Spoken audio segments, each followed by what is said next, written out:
Hey guys, what's up? It's your boy Skull and Bones 2 and 2 here, and today guys we got a really cool video. So today, this was highly requested, we are going to be covering the lore of the cedars.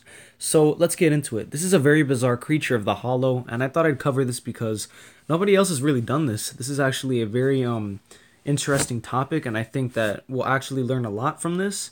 So let's get right into it. So the cedar, as you can see, is a creature that most likely looks or resembles a giant bug in a sense, but it actually functions like a parasite.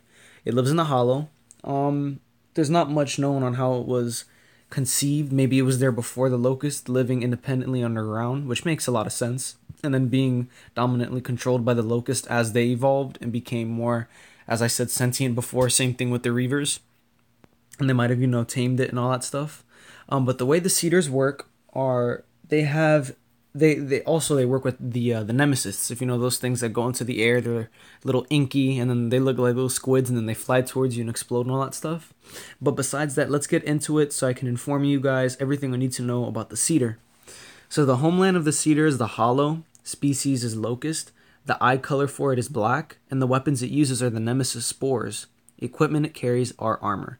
So the eras they were mostly in were the Locust War and the Lambent Invasion, and the affiliation is with the Horde.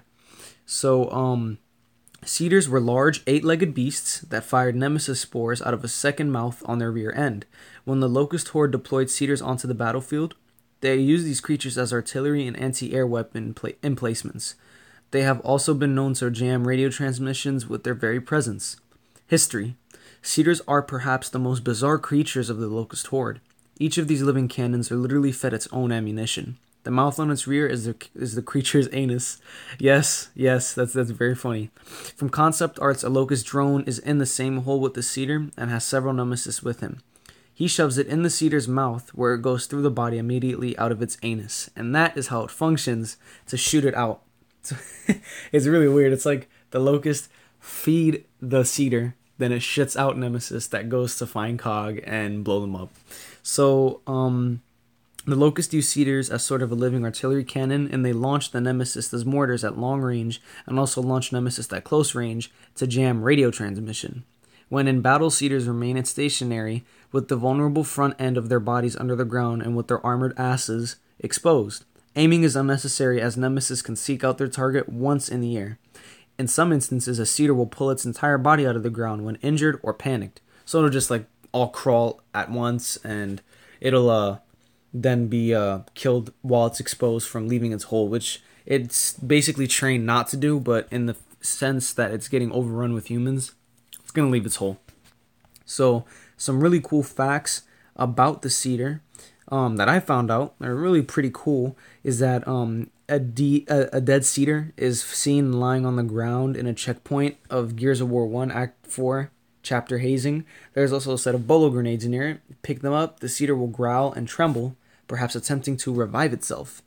On the Gears of War 2 map Day 1, a cedar will occasionally burst up through the large hole in the center of the map, if you all don't remember that, which is pretty dope. I remember that. I actually want them to do that if they bring that back for Gears 4. A giant cedar jumping out would be pretty dope, but I highly doubt that because all the locusts are dead. And then in Gears of War 2 Act 5 Chapter Escape, when the player gets control of a reaver and gets attacked by enemy reavers, the player can see some cedars inside the forest. If enough attention is paid, you'll see them on the ground. But yeah, guys, I hope you enjoyed the lore of the cedar. This was really fun, me doing it, and I hope you guys look forward to a lore like this in the near future. I will be covering the lore of the barges, the torture barges, so stay tuned for that. But yeah, this is your boy Skull and Bones 212. Hope you guys enjoyed that video. Don't forget to like, leave a subscribe, comment, and I will catch you guys in the next video. Peace.